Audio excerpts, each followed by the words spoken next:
जय हिंद प्यारे बच्चों। सीजी बोर्ड प्रोफेसर में आपका एक बार फिर से स्वागत है। मैं हूं अखिलेश और आज की इस वीडियो में हम छत्तीसगढ़ बोर्ड परीक्षा 2025 में biology chapter number 2 twelfth biology जीव विज्ञान का रिवीजन करेंगे। और चैप्टर नंबर कौन सा होगा? चैप्टर नंबर 2 होगा पुष्पीय पादपों में लैंगिक जनन, sexual reproduction in flowering plants. बच्चों, मुझे उम्मीद है आपकी तैयारी बहुत ज़ोरों से चल रही होगी। अगर आप इस चैनल पर नए आए हैं तो प्लीज़ इस चैनल को लाइक करना है, शेयर करना है, सब्सक्राइब करना है और अपने दोस्तों को शेयर कीजिए जो इस बार सीजी बोर्ड 2025 में एग्ज़ाम दिलाने वाले हैं बायोलॉजी का। ठीक है, तो बच्चों आप पेन कॉपी लेकर अपने साथ बैठेंगे। कुछ इम्पोर्टेंट टॉपिक्स जो होंगे या जो जो आपको समझ नहीं आए होंगे उसको आप नोट डाउन कर सकें। अगर आपको आवाज़ मेरा कम आ रहा हो तो हेडफोन लगा सकते हैं। ठीक है, अच्छा, ये जो वीडियो होगा ये रिवीजन वीडियो होगा। रिवीजन करने का मतलब ये है, ये रिवीजन करने का मतलब ये होगा कि हम सीजी बोर्ड में पूछे हुए कुछ पिछले साल के क्वेश्चन को देखने वाले हैं। ठीक है, तो चैप्टर नंबर 2 को देखते हैं, पुष्पीय पादपों में लैंगिक जनन। अब किसी भी चैप्टर को पढ़ने से पहले उस चैप्टर का जो नाम है उसको हमको ध्यान से पढ़ना होता है कि उस चैप्टर में हमको पढ़ना है क्या है। चैप्टर का नाम है बच्चों पुष्पीय पादपों में लैंगिक जनन। इसमें दो तीन वर्ड हैं। एक तो हमको सब समझ आ रहा है पादप।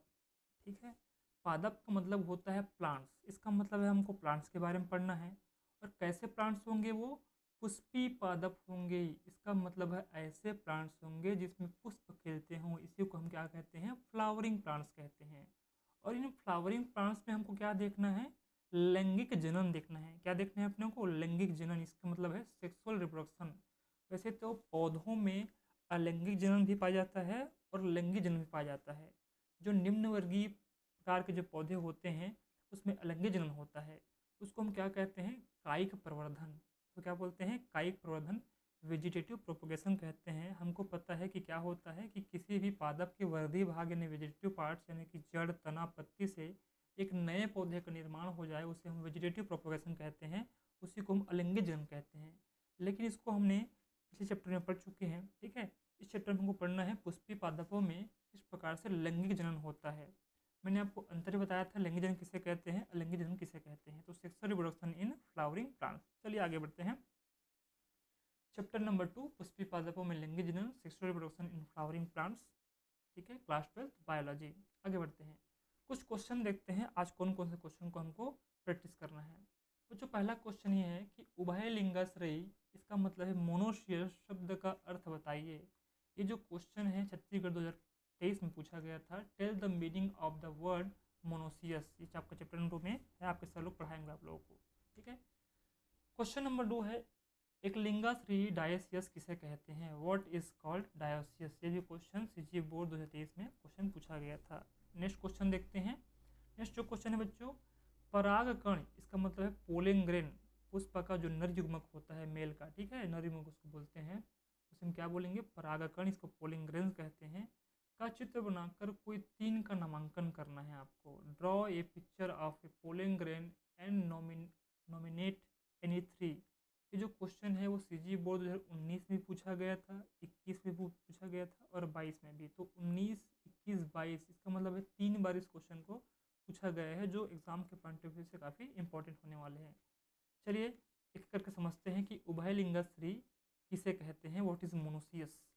देखिए, उभयलिंगाश्री मोनोसियस, जब किसी पुष्प में यानी कि कोई फ्लावर है उसमें नर या मादा प्रजनन अंग, इसका मतलब क्या है कि मेल इन फीमेल रिप्रोडक्टिव संरचना स्ट्रक्चर होती है, उसे क्या बोलते हैं? उभयलिंगाश्री कहा जाता है। इसका मतलब ये है कि एक पुष्प में नर भाग भी होंगे और मादा परिणाम भाग होंगे, यानी कि दोनों होंगे, उसे हम क्या कहेंगे? उभयलिंगाश्री कहेंगे। When a flower has male or female reproductive structure, it is called bisexual. It means flower एक ही होगा लेकिन कैसा होगा? वो बाइसेक्सुअल होगा। तो बाइसेक्सुअल प्लांट को हम क्या कह सकते हैं? उभयलिंगी या मोनोसियस कह सकते हैं। इसका एग्जाम्पल है बच्चों, इसका एग्जाम्पल है मेज यानी कि मक्का। आगे बढ़ते हैं नेक्स्ट क्वेश्चन की ओर। दूसरा क्वेश्चन कहता है कि एक लिंगाश्री किसे कहते हैं? What is called dioecious. ये उभयलिंगाश्री का जस्ट उल्टा होता है। आगे बढ़ते हैं, किसे कहेंगे? जिन जीवों या पौधों में नर और मादा मादा प्रजनन अंग अलग अलग होते हैं। देखिए यहाँ पर कैसे थे, यहाँ पर एक में थे, इसमें क्या है अलग अलग होते हैं। यानी कि नर पौधा अलग होगा और मादा पौधा अलग होगा। ठीक है, उसे हम क्या कहेंगे, एक लिंगर्षी कहेंगे, डायोसियस कहेंगे। इसका एग्जाम्पल देखते हैं। इसका एग्जाम्पल है पपीता यानी पपाया। ऑर्गेनिज्म और plant in which male and female reproductive organ are separate are called dioecious. ठीक है, मुझे उम्मीद है आपको समझ आ गया होगा। आगे बढ़ते हैं। आगे पढ़ते हैं structure of mature pollen grain, परिपक्व परागकण की संरचना। इस क्वेश्चन को 3 बार पूछा गया था। चलिए क्वेश्चन को पढ़ते हैं कि परागकण का चित्र बनाना है और उसका किसी 3 का आपको नामांकन करना है, नॉमिनेट करना है। ठीक है, ये बच्चों देख रहे हो आप, ये पुष्प का परागकण है। इसको हम मेल गेमिड भी बोलते हैं, इसी को हम पीजी बोलते हैं, पोलन ग्रेन कहते हैं। ये एक पोलन, ये एक मेच्योर पोलन ग्रेन का क्या है, स्ट्रक्चर है, परागकण का संरचना है। ठीक है, इसके अलग अलग भागों को हम विस्तार से पढ़ते हैं। सबसे जो ऊपरी भाग है इसे हम एक्साइन कहते हैं, निचली जो परत है इसको इंटाइन कहते हैं। और इनके एक्साइन के ऊपर में कुछ पोर्स होते हैं, कुछ छिद्र होते हैं, इन पोर्स को हम जर्म पोर्स कहते हैं। ठीक है, और बीच में केंद्र में क्या होता है, न्यूक्लियस होता है। न्यूक्लियस के चारों ओर साइटोप्लाज्म होता है जिसको इंटाइन घेर के रखता हुआ है। इसे करके पढ़ते हैं। आपको डायग्राम भी बनाना है और आपको इन दिखने वाले exine, intine, germ pore, nucleus, cytoplasm इसको क्या करना है, आपको नामांकन भी करना है, इनके बारे में लिखना भी है। चलिए पढ़ते हैं क्या होता है पोलन ग्रेन। इसे कहेंगे परागकण। यह गोल तथा अंडाकार अगुणित रचना है। कैसा है ये, राउंड शेप आपको दिख रहा है, ओवल शेप्ड होंगे यानी कि अंडाकार भी है। और कैसे होते हैं, ये अगुणित होते हैं। हमेशा जो गेमिट्स होते हैं, युग्मक होते हैं, वो अगुणित होते हैं। इसका मतलब है क्रोमोजोम की संख्या कैसी होगी, आधी होगी। जो क्रोमोजोम के नंबर कैसे होंगे, हाफ होंगे। उसे हम क्या कहते हैं, अगुणित कहते हैं। डिप्लॉइड किसे कहते हैं, द्विगुणित इसमें क्रोमोजोम की संख्या पेयर्ड में होती है। यहाँ पर ये पेयर्ड में नहीं होती है, ये अगुणित होती है। क्रोमोजोम की संख्या आधी होती है, क्या कहते हैं, अगुणित कहते हैं। जो पुष्पों के पराग कोषों में नर युग्मक के रूप में काम करते हैं। पुष्प का मेल भाग क्या होता है, एंथर, परागकोश। इसको हम स्टेमेन भी कहते हैं। स्टेमेन में ही, स्टेमेन के 2 भाग होते हैं। ठीक है, पुंकेसर के 2 भाग होते हैं, एंथर एंड फिलामेंट। इसको हम परागकोश या तंतु भी कहते हैं। तो परागकोश के अंदर क्या भरा होता है, मेल गेमिट परागकण होता है। इसी हम मेल गेमिट या नर युग्मक कहते हैं, पोलन ग्रेन को। ठीक है, आगे बढ़ते हैं। इसकी कुछ निम्न संरचनाएं होती हैं। पहला क्या है, एक्साइन। ये देखिए सबसे बाह्य जो परत दिख रहा है पोलन ग्रेन का, इसे हम क्या कहते हैं, एक्साइन कहते हैं। इसे हम बाह्य चोल कहते हैं। चोल का मतलब होता है आवरण या परत। ये सबसे बाहर की परत होती है, कठोर होती है यानी काफ़ी हार्ड है, खुरदुरी रफ होती है। और इसका मेन काम क्या है, इस पोलन ग्रेन को क्या करना है, आपको प्रोटेक्शन देना होता है, सुरक्षा देना होता है। तो मुझे उम्मीद है आपको समझ आ गया होगा। आगे बढ़ते हैं।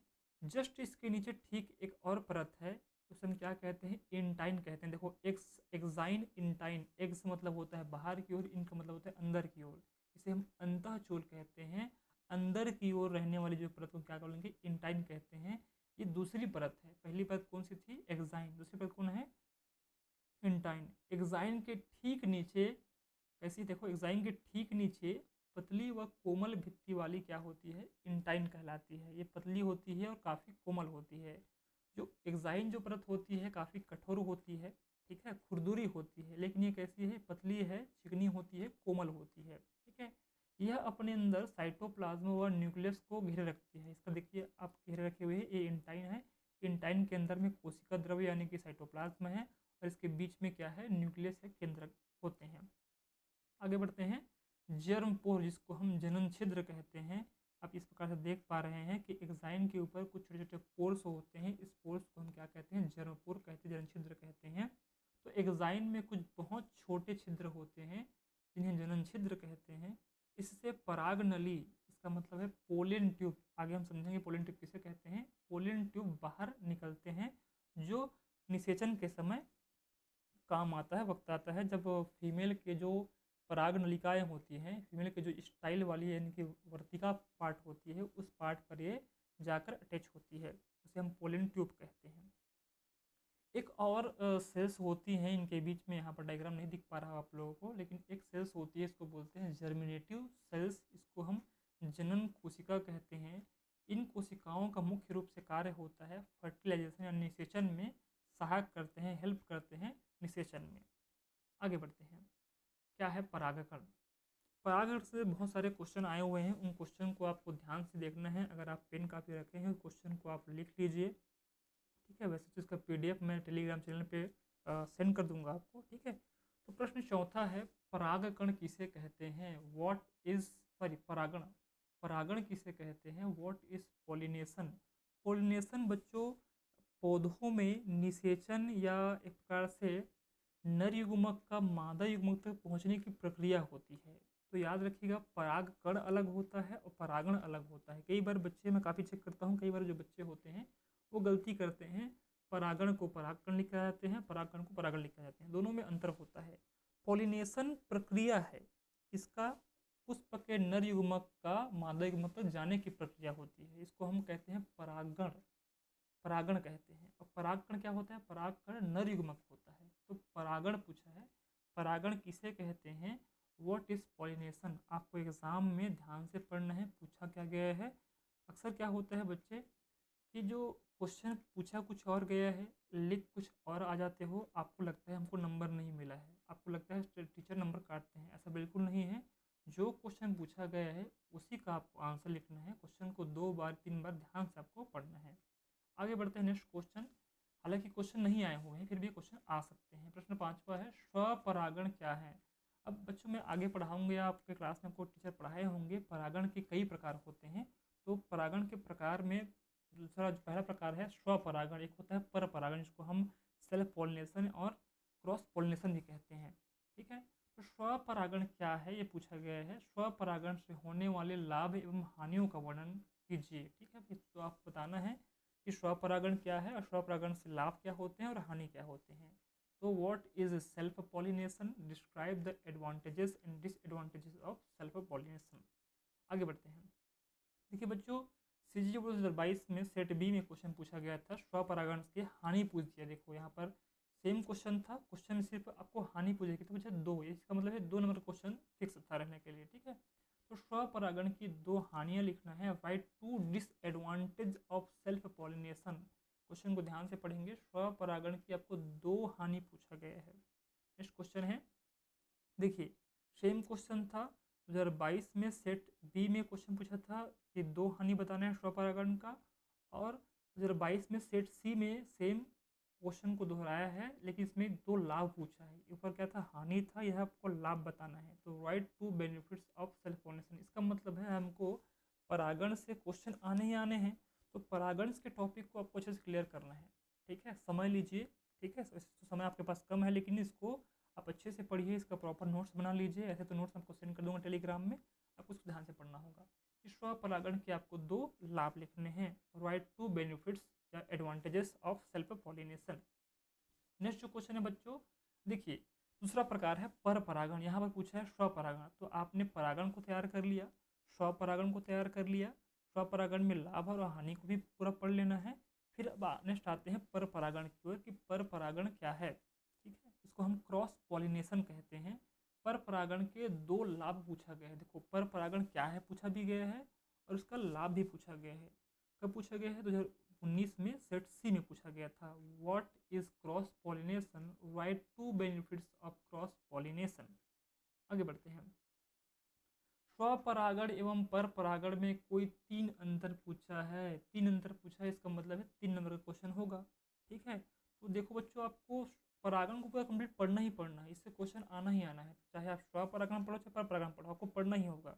तो देखो, या तो क्वेश्चन आपको स्वपरागण या पर परागण में अंतर पूछ देगा, या दोनों का लाभ हानि पूछ देगा, या होता क्या है पूछ देगा, ठीक है। तो आपको क्वेश्चन को समझना है, ठीक है। तो स्वपरागण एवं पर परागण में कोई 3 अंतर लिखिए। सीजी बोर्ड 21 और 23 में क्वेश्चन पूछा गया है। Right any 3 differences between self pollination and cross pollination. आगे इसको समझेंगे, आपको समझाऊंगा, ठीक है। आगे बढ़ते हैं बच्चों, परागण को पढ़ाने से पहले आपको फ्लावर के स्ट्रक्चर को समझना होगा, क्योंकि आने वाले चैप्टर, आने वाले स्लाइड्स में आपको बताऊंगा कि हम किसे हम एंथर कहते हैं, किसे स्टिग्मा कहते हैं, पोलिंग ग्रेन किसे कहते हैं, ओवरी कहाँ है, ठीक है। आपको बार बार ये शब्द सुनने को मिलेंगे, ठीक है। उससे पहले आपको पुष्प के अलग अलग पार्ट्स को आपको पढ़ना होगा, पुष्प के आपको भाग को पढ़ना होगा। चलिए देखते हैं।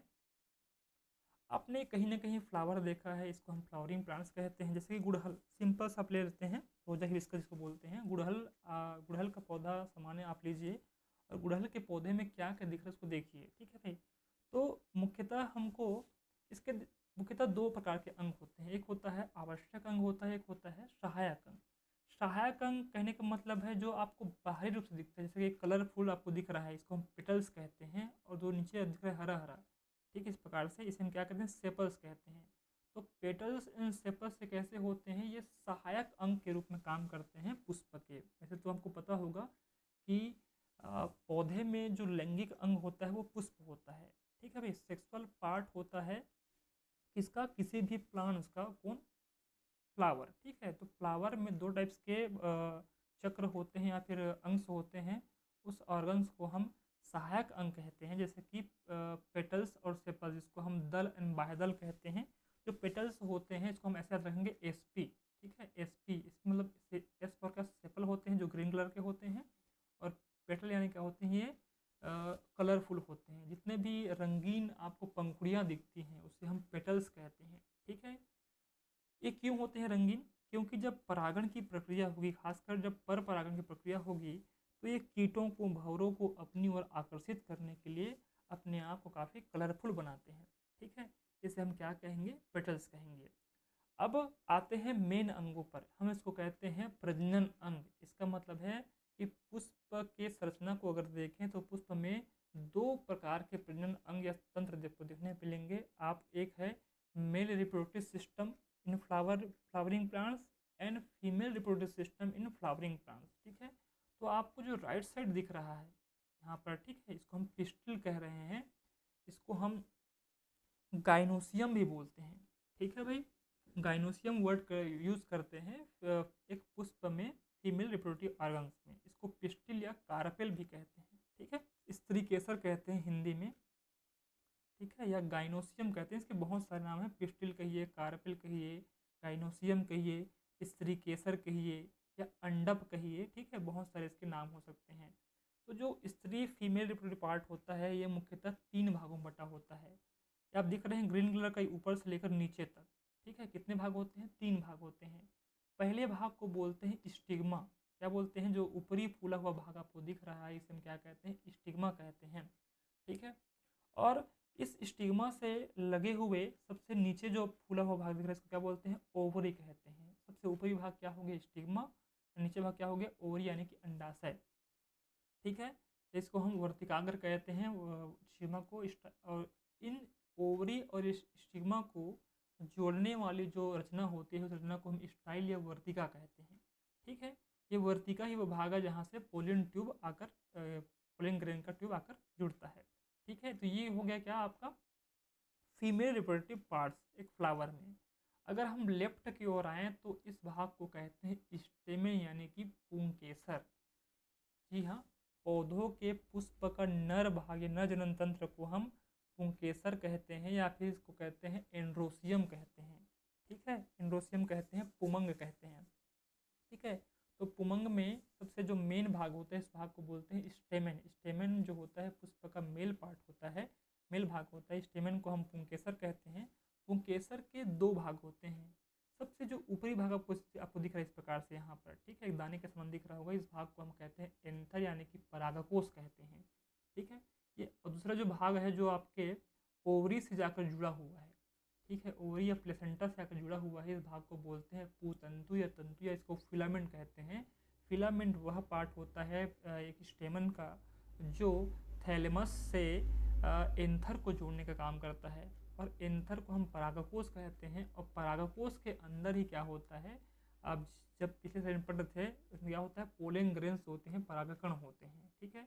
तो मुझे उम्मीद है अगर आपको एक फ्लावर के पार्ट्स के बारे में एक आपको आइडिया हो गया होगा कि किस भाग को हम स्त्री केसर या फीमेल पार्ट कहते हैं और किस भाग को हम मेल पार्ट कहते हैं, क्योंकि ये वर्ड बार बार आने वाले हैं, ठीक है? चलिए आगे बढ़ते हैं। आगे समझते हैं कि परागण किसे कहते हैं, व्हाट इज पॉलिनेशन, ठीक है? पढ़ते हैं पॉलिनेशन, परागण। पुंकेसर जस्ट अभी जो हमने पढ़ा, ठीक है? स्टेमेन के परागकोश से, ठीक है? जस्ट हमने पढ़ा कि स्टेमेन के परागकोश से परागकणों का ठीक है भाई।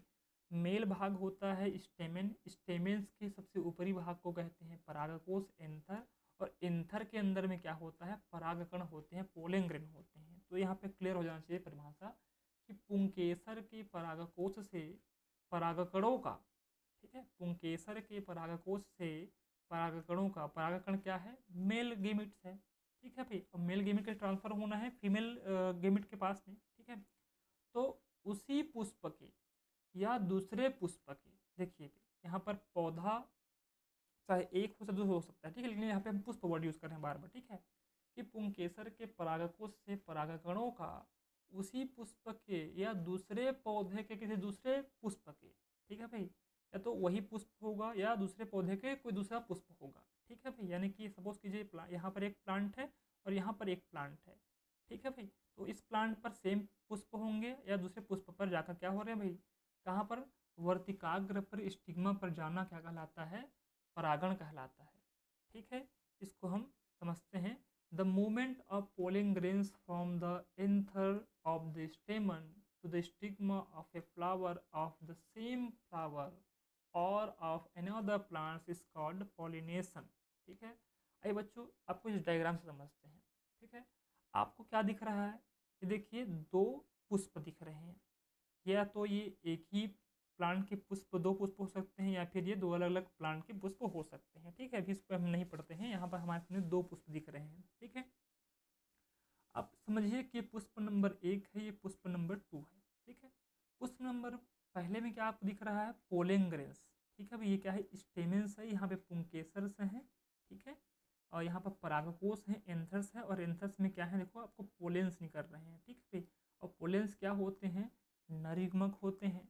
अब बच्चों, और खासकर जब पर परागण पढ़ेंगे तो पोलिनेशन की प्रक्रिया में इस नरयुग्मक पोलन ग्रेन को एक फीमेल की यहाँ स्टिग्मा वाली पार्ट, ठीक है, प्रतिभाग भाग में ले जाने के लिए कुछ हमको कैरियर्स या वाहक या माध्यम की आवश्यकता पड़ती है, ठीक है। तो आपको जो दिख रहे हैं इस प्रकार से जो किट दिख रहा है, इसको हम कहते हैं पोलिनेटर्स, ठीक है, इसको हम पोलन किट कहते हैं।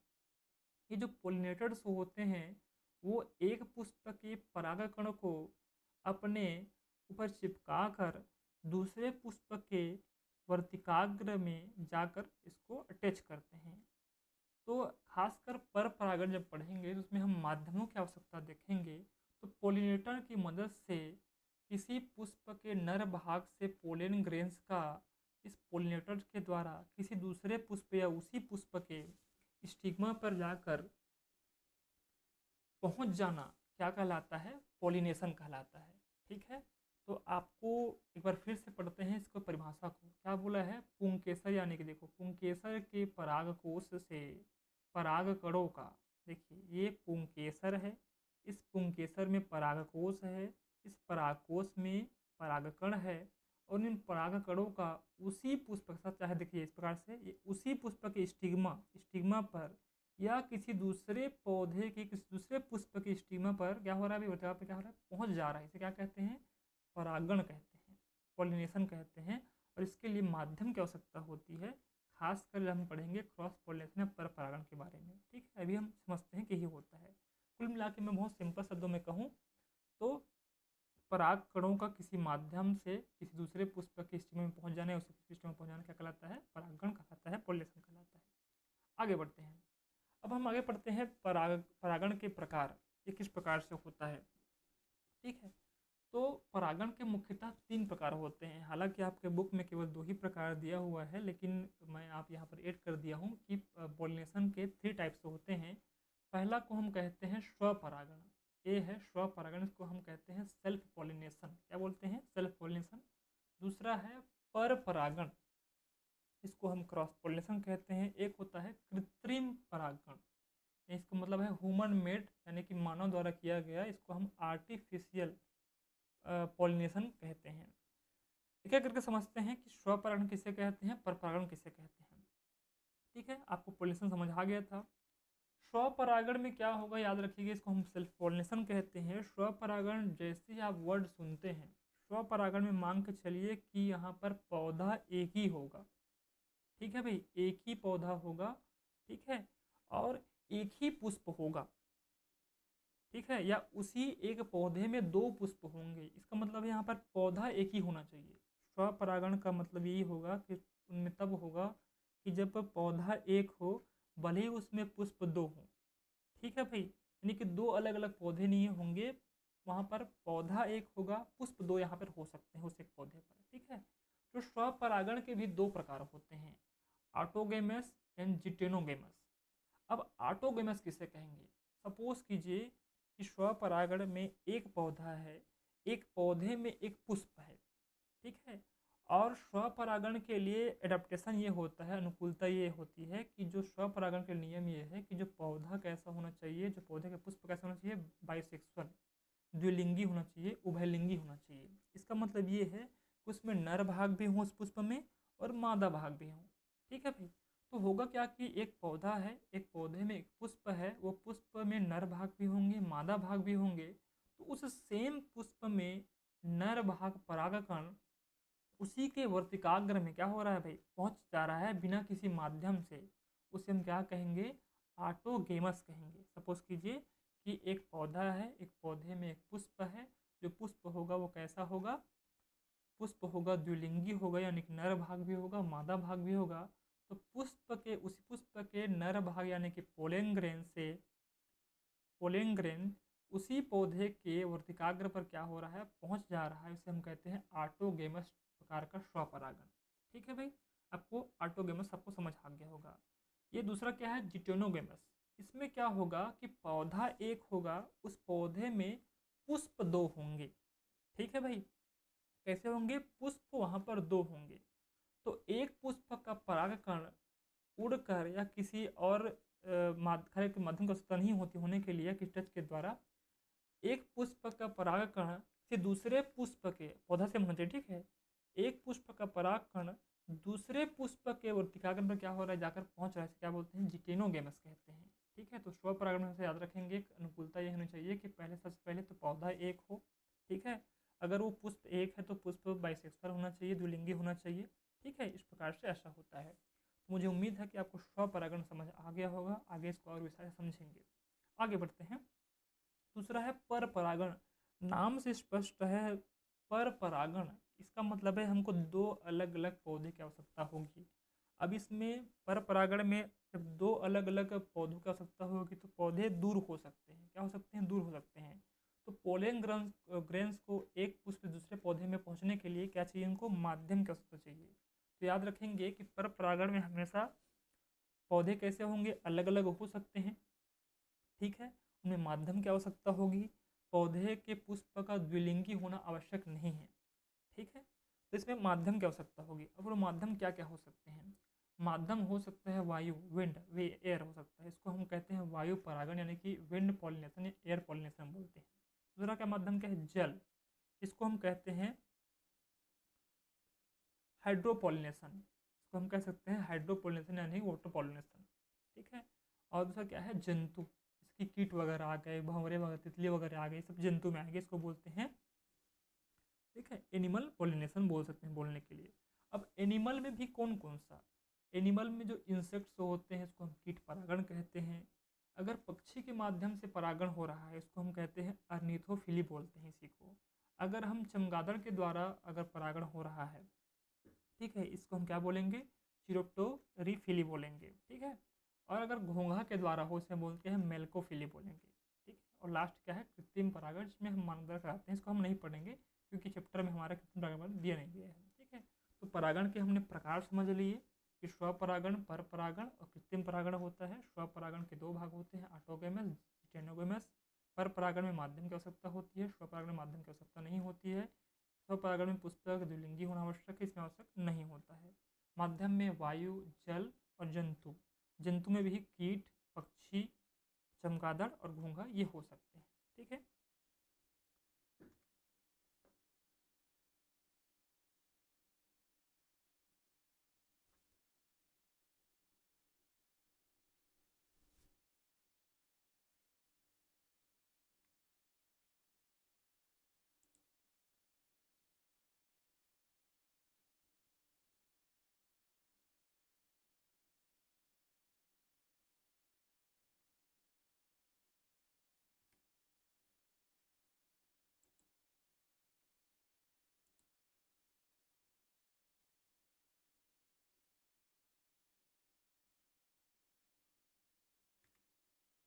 आइए आगे बढ़ते हैं। अब जिसके बारे में बात कर रहा था कि स्वपरागण और परपरागण, तो परागकण के हम प्रकार देखते हैं। परागण के प्रकार ये देखिए, ये एक पुष्प है और ये एक पुष्प कैसा पुष्प है, द्विलिंगी पुष्प है। ठीक है, कैसा पुष्प है, द्विलिंगी पुष्प है। तो देखिए ये स्टेमेन पार्ट है, स्टेमेन के एंथर से परागकण निकल रहे हैं, पोलिन ग्रेन्स निकल रहे हैं और ये पोलिन ग्रेन उसी पुष्प के कहाँ पर जाकर अटैच हो रहा है, वर्तिकाग्र पर, स्टिग्मा पर अटैच हो रहा है। इसे हम कहते हैं स्वपरागण, सेल्फ पॉलिनेशन। लेकिन आप यहाँ पर देख पा रहे हैं कि दो अलग अलग पुष्प हैं और इन पुष्पों में से पहला पुष्प में परागकण किसी माध्यम के सहायता से दूसरे पुष्प के स्टिग्मा में पहुंच जाए, क्या बोलेंगे, क्रॉस पोलिनेशन कहेंगे। मुझे उम्मीद है कि आपको एक पूरा क्लियर हो गया होगा। अगर क्लियर नहीं हो गया तो पीछे हल्का सा रिवाइज कर देखिए इस चीज़ को। ठीक है, आगे बढ़ते हैं। अब आते हैं क्वेश्चन पे, स्वपरागण क्या है। मुझे उम्मीद है उसको पर समझ चुके होंगे। अब इसको लिखना कैसा है कि स्वपरागण क्या है। स्वपरागण से होने वाले लाभ एवं हानियों का वर्णन करना है। What is self pollination, describe the advantages and disadvantage of self pollination. आगे बढ़ते हैं। ठीक है, आप एक डायग्राम देख पा रहे हैं। ठीक है, ये दो एक है, इसको यहाँ तक छोड़ दीजिए। ठीक है, आपको इसको ध्यान देना है। ये पौधा नंबर 1 है, पौधा नंबर 2 है, आपको पौधा नंबर 1 पे ध्यान देना है। यहीं पर क्या होगा, स्वपरागण की प्रक्रिया होगी, जिसको मैंने कहा था ऑटोगेमी और जिटेनोगेमी। ठीक है, समझते हैं। जब एक ही पुष्प के परागकण, देखो यहाँ पर बोल रहा है एक ही पुष्प। ठीक है, समझ कीजिए, यहाँ पर एक पुष्प है। जब एक ही पुष्प के परागकण यानी कि पोलन ग्रेन उसी पुष्प के या उसी पौधे के दूसरे पुष्प के, यहाँ पर ध्यान देने वाली बात है। ठीक है भाई, जब एक पुष्प के परागकण उसी पुष्प के वर्तिकाग्र पर, ठीक है, या ठीक है उसी पौधे के, समझ के देखो, उसी पौधे के दूसरे पुष्प पर, ये पुष्प नंबर देखो, पौधा 1 है, पुष्प 2 है, तो दूसरे पुष्प के वर्तिकाग्र पर स्थानांतरित होते हैं तो उसे क्या कहते हैं, स्वपरागण कहते हैं। ठीक है, आपको समझ आ गया होगा कि स्वपरागण हम किसे कह रहे हैं। ठीक है, when pollen grains of the same flower are transferred to the stigma of the same flower of another flower of the same plant, यहाँ पर सेम प्लांट बोला है, it is called self pollination. ठीक है भाई, ये देख पा रहे हैं आप, ये पौधा एक ही पौधा है, इसमें 2 पुष्प हैं, तो या फिर इस पुष्प के एक परागकण का उसी पुष्प के वर्तिकाग्र पर स्थानांतरित होना, या उसी एक पौधे एक पुष्प के परागकण उसी पौधे दूसरे पुष्प पर जाकर क्या हो रहे हैं भाई, स्थानांतरित होने का स्टिग्मा पर, उसे क्या कहेंगे, स्वपरागण कहते हैं। आइए समझते हैं इसके लिए क्या क्या अनुकूलताएं होनी चाहिए। अगर स्वपरागण होने की क्या कंडीशंस होनी चाहिए, एडेप्टेशन फॉर सेल्फ पॉलिनेशन, स्वपरागण के लिए अनुकूलताएं, ऐसे कौन कौन से कंडीशंस हैं जब स्वपरागण होना होगा। पहला कंडीशन ये कहता है स्वपरागण होने के लिए कि जो पौधा हो वो कैसा हो, पुष्प कैसा हो, वो बाइसेक्सुअल हो, द्विलिंगता हो। इसका मतलब है उस पुष्प पर नर भाग भी हो और मादा भाग भी हो, या उस पौधे पर 2 प्रकार के पुष्प हो, या तो यह मादा पुष्प हो या फिर दोनों होना चाहिए। ठीक है, नर और मादा दोनों पुष्प। आगे बढ़ते हैं। होमोगेमी, इसको हम बोलते हैं समकाल पक्वता। इसका मतलब क्या होगा, नाम से स्पष्ट हो रहा है, होमोगेमी यानी कि समकाल पक्वता, यानी कि समान समय पर वो परिपक्व हो रहे हैं। सम यानी कि समान, इक्वल, काल का मतलब है पीरियड यानी कि समय। ठीक है, पक्वता का मतलब होता है मेच्योरिटी।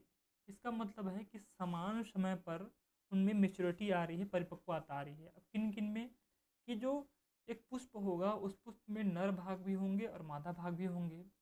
तो अगर नर व मादा भाग दोनों एक साथ परिपक्व हो रहे हैं तभी तो स्वपरागण हो पाएगा। सपोज कीजिए कि अगर एक बाइसेक्सुअल पुष्प है और उस फ्लावर पर नर भाग तो विकसित हो गया लेकिन मादा भाग विकसित नहीं हो पाया, तो फिर स्वपरागण कैसे हो पाएगा। ठीक है, तो नर तथा मादा जनन अंग एक साथ परिपक्व होते हैं, इसे हम क्या कहते हैं, समकाल पक्वता कहते हैं, होमोगेमी कहते हैं। स्वपरागण की संभावना इससे क्या होंगी, बढ़ जाएंगी, क्योंकि जब दोनों एक्टिव हो जाएंगे, दोनों मेच्योर हो जाएंगे, तो इजिली क्या होगा, स्वपरागण की प्रक्रिया हो जाएगी। अब किस किस में होता है स्वपरागण समकाल पक्वता, आलू में होता है, सूरजमुखी में होता है और मिराबिलिस जलापा में भी होता है। ठीक है, तो mail and female reproductive organs mature together, this is called homogamy. The possibility of self pollination is increases, वो बढ़ जाती है। पोटैटो, सनफ्लावर, मिराबिलिस में होता है। तो मुझे उम्मीद है आपको समझ आ गया होगा। दूसरा है क्लिस्टोगेमी, ठीक है। पुष्प हमेशा बंद रहते हैं, जिससे दूसरे पुष्पों के परागकण इन पर नहीं आ सकते हैं, ठीक है। हम कह रहे हैं स्वपरागण होना है, इसका मतलब है कि दूसरे पुष्प का हमको परागण नहीं चाहिए, उसी पुष्प का हमको परागण चाहिए। तो ज़्यादातर क्या होते हैं, इससे बंद रहना चाहिए। क्यों? क्योंकि अगर ये खुला रह जाएगा तो दूसरे पौधे का परागण आ सकता है, तो उसमें पर परागण हो सकता है। तो पर परागण को रोकने के लिए वो प्राकृतिक रूप से जो पुष्प कैसे होते हैं स्वपरागण करने वाले में, हमेशा बंद रहते हैं पुष्प, ठीक है। चलिए उदाहरण के लिए है कोमेलिना एंड मूंगफली, ठीक है, ग्राउंड नट्स जो होते हैं उनमें पाया जाता है। The flower always remain close so that pollen from other flowers can not reach them. Examples commelina and peanuts, ठीक है। आगे बढ़ते हैं। पुष्पों में आकर्षण नहीं होता है, फ्लावर हैव नो अट्रैक्शन। इसका मतलब क्या है कि काफ़ी जो स्वपरागण करने वाले जो पौधे होते हैं, पुष्प होते हैं, अपने पुष्प को काफ़ी रंग बिरंगी आकर्षक बनाकर नहीं रखते हैं। क्यों? क्योंकि उसको स्वपरागण कराना है, किसी को आकर्षित कराना ही नहीं है। आकर्षण के लिए हमको सुंदर होना पड़ता है, ठीक है। इसको ऐसे समझिए कि सपोज दैट कि एक दुकान है, एक दुकान के सामने सपोज कीजिए कोई कपड़ा दुकान है जहाँ पर आप क्लॉथ लेते हैं, ठीक है। तो कपड़े दुकान के सामने एक पुतला रखा जाता है, डमी जिसको बोलते हैं बोलने के लिए। क्यों रखते हैं? ताकि ग्राहक उसको देखकर अट्रैक्ट हो और हम उसके दुकान में आए, उनकी खरीदारी बढ़ जाए, ठीक है। तो आकर्षण के लिए रखते हैं, ठीक है। लेकिन जब स्वपरागण कराना होता है, किसी चीज़ से किसी को आस नहीं होता है, तो वहाँ पर आकर्षण का काम नहीं आएगा, ठीक है। तो इसमें पुष्प कैसे होंगे? आकर्षण में बिल्कुल नहीं होता है। आगे बढ़ते हैं। स्वपरागण करने वाले पादपों के पुष्प कैसे होंगे? छोटे होंगे, रंगहीन यानी कलरलेस होंगे और गंधहीन होंगे। क्यों? क्योंकि उनको किसी को अट्रैक्ट करना ही नहीं है, नो अट्रैक्शन, ठीक है। इसलिए पुष्प छोटे होंगे, रंगहीन होंगे और गंधहीन होंगे। The flower of self pollinated plants are small, colourless and odourless. जब आप सेल्फ कैपेबल हैं, ठीक है, यानी कि आप स्वावलंबी हैं, तो किसी पे आप डिपेंड नहीं रहेंगे, ठीक है। उसी प्रकार जो स्वपरागण करने वाले जो पुष्प पौधे होते हैं वो सेल्फ डिपेंडेंट होते हैं, उनको किसी भी प्रकार की अदर से ऑर्नामेंट्स की आवश्यकता नहीं होती है, ठीक है। आकर्षण की आवश्यकता उनको नहीं होती है। आगे बढ़ते हैं। पुष्पों में मकरंद, ठीक है भाई, जिसको हम नेक्टर कहते हैं, उत्पन्न करने की क्षमता नहीं होती है। क्यों नहीं होती है? क्योंकि वो आकर्षक नहीं होते हैं, आकर्षक नहीं है, उसमें गंध नहीं है, तो कौन कीट वहाँ पर आएगा, ठीक है भाई। कीट आकर्षित होते हैं मकरंद से, ठीक है। जैसे कि मधुमक्खी जो हनी भी है, वो मधुमक्खी है ना, जो हनी का निर्माण करती है, मधुरस का निर्माण करती है। क्यों करती है? ताकि वो काफ़ी कलरफुल होते हैं, उन पर बैठती है। लेकिन जो ऐसे पौधे जो स्वपरागण कर रहे हैं, उनमें इनकी आवश्यकता नहीं होती है। इसका मतलब है इनमें नेक्टर उत्पन्न करने की क्षमता बिल्कुल नहीं होती है। Flower do not have ability to produce nectar. आगे बढ़ते हैं। अब स्वपरागण से क्या हानि हो सकती है? इससे क्वेश्चन पूछा गया था, कब आया था? स्वपरागण की 2 हानियां पूछा गया है, आपको 2 लिखना है यहाँ पर मैं, ठीक है। तो ये क्वेश्चन 22 में पूछा गया था। तो सबसे पहला जो हानि है, स्वपरागित पुष्पों में बीज की संख्या कम बनती है, क्योंकि परागकण की संख्या भी इसमें कम लगती है, ठीक है। तो स्वपरागित जो सेल्फ पोलिनेटेड फ्लावर्स होते हैं, इनमें जो सीड्स होते हैं वो काफ़ी कम संख्या में होते हैं, और जो सीड बीज होंगे वो हल्के होंगे और छोटे होंगे, ठीक है। तो पहला हानि तो ये है कि बीज की संख्या कम बनेगी, वो लो वेट के होंगे, लाइटर होंगे और स्मॉल साइज के होंगे। तो in self pollinated flowers seeds are less in number, lighter and smaller. आगे बढ़ते हैं। परागण के बाद उत्पन्न पौधे में अच्छे व स्वस्थ पौधे के गुण का सम्मिश्रण नहीं हो पाता है। अब यहाँ पर मतलब क्या है?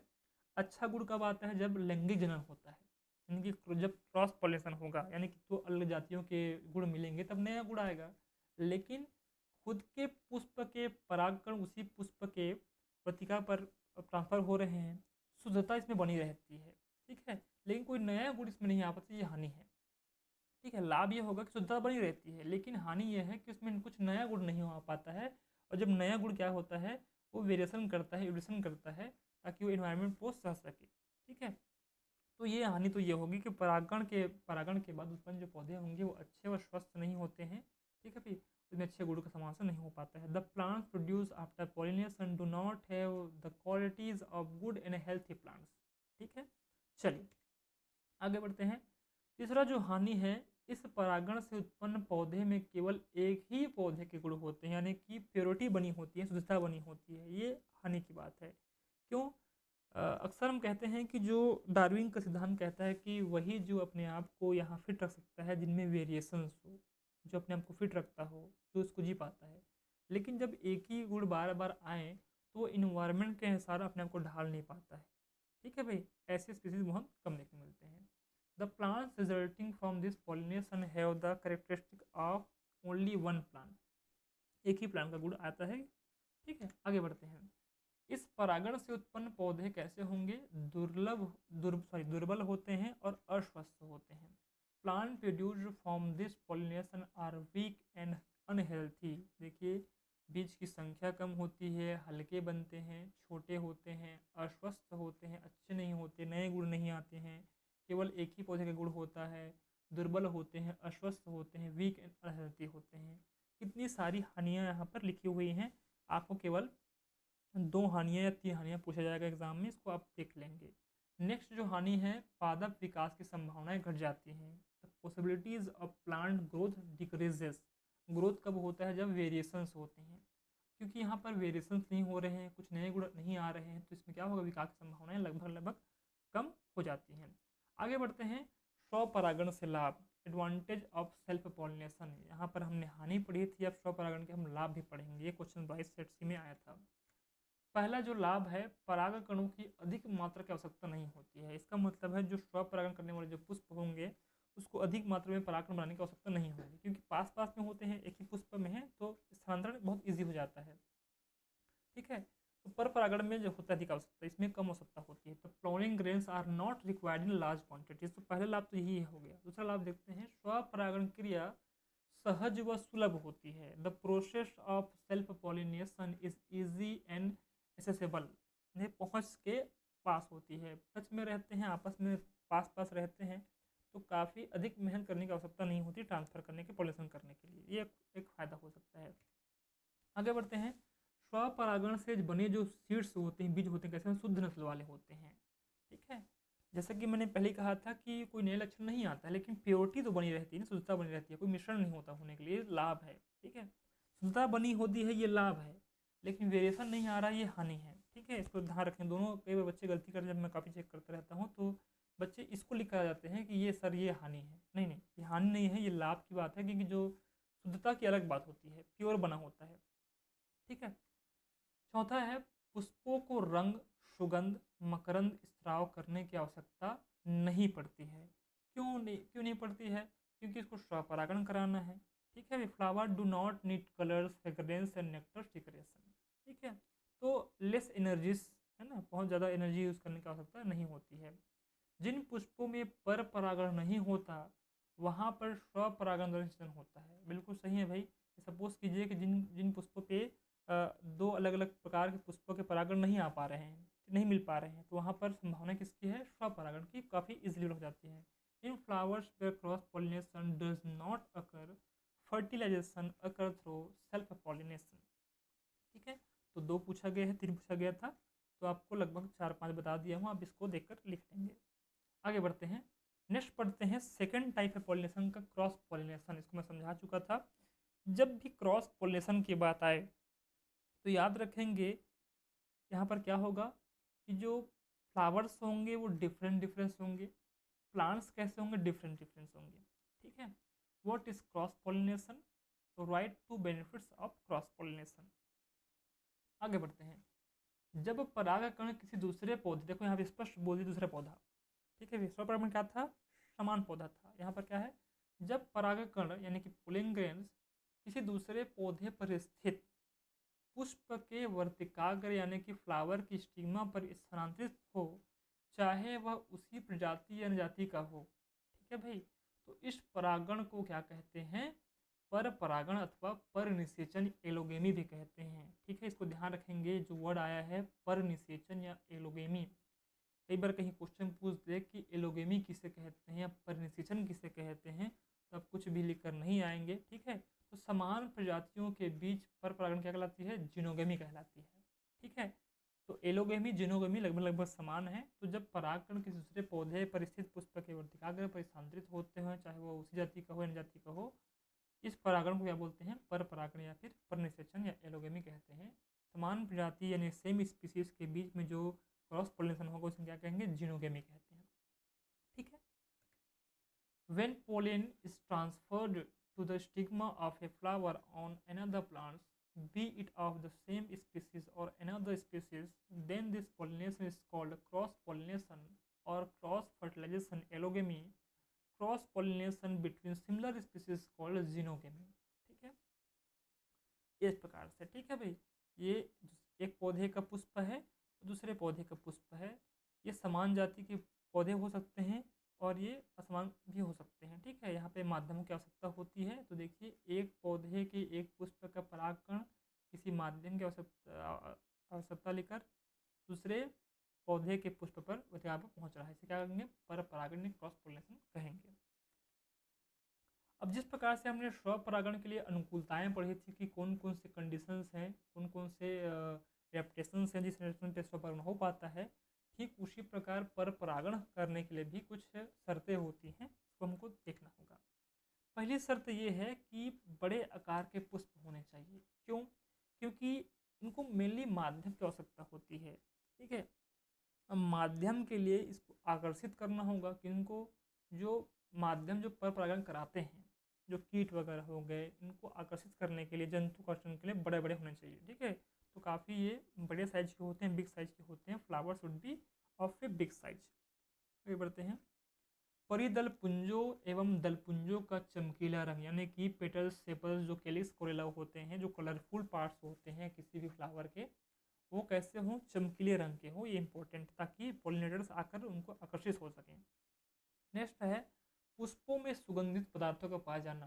अगर एक मधुमक्खी है किसी पुष्प पे बैठ रही है, इसका क्लियर मतलब है कि उस पुष्प में मकरंद बन रहे हैं, सुगंधित यानी कि नेक्टर्स फॉर्म हो रहे हैं। तो सुगंध से खींचे हुए आते हुए पोलिनेटर्स उसके पास आते हैं। जब वो आते हैं, जब पुष्प पे बैठते हैं, तो वहाँ पुष्प उनके पैरों पर क्या हो जाती, चिपक जाती हैं, पोलिन ग्रेन चिपक जाती हैं। और जब कि दूसरे पुष्प में जाएंगी या किसी और पुष्प में जाएंगी तो उसके वर्तिका पर चिपक जाएंगी। ठीक है, इस प्रकार से पोलिनेशन हो जाएगा।